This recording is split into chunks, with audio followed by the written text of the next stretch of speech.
ভিক্ষুক রাস্তা দিয়া যায় আর জমিদারের পুত্র বধূও যায়। একজন সামনের থেকে আসতেছে, একজন সামনের দিকে যাইতেছে। দুইজনের ক্রসিং এর সময় ভিক্ষুকের গায়ের কাদা জমিদারের পুত্রবধূর গায়ে লেগে গেছে। সে দুনিয়া আন্ধার করে ফেলছে, স্বামীকে টাইকা নিয়ে আসছে, বলছে ভিক্ষুক আমার কাপড় নষ্ট করে দিছে। সে শুধু ভিক্ষুক ছিল না, বৃদ্ধ ছিল।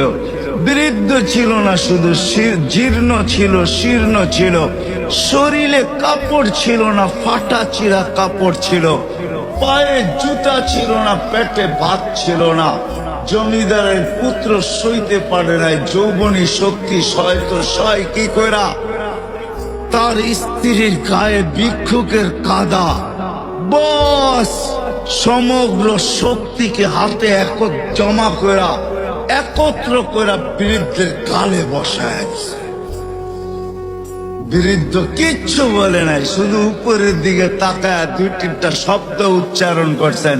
শব্দগুলা হলো ইয়া মাল্লা তারা হলো ওয়ুন, ও আল্লাহ তোকে চোখে দেখা যায় না, ও তারা কুল্লা শাই তুই সব দেখিস, ফারা তারা মা বি তুই কি দেখিস না আমার সাথে কি ঘটতেছে, এটা কি দেখিস না?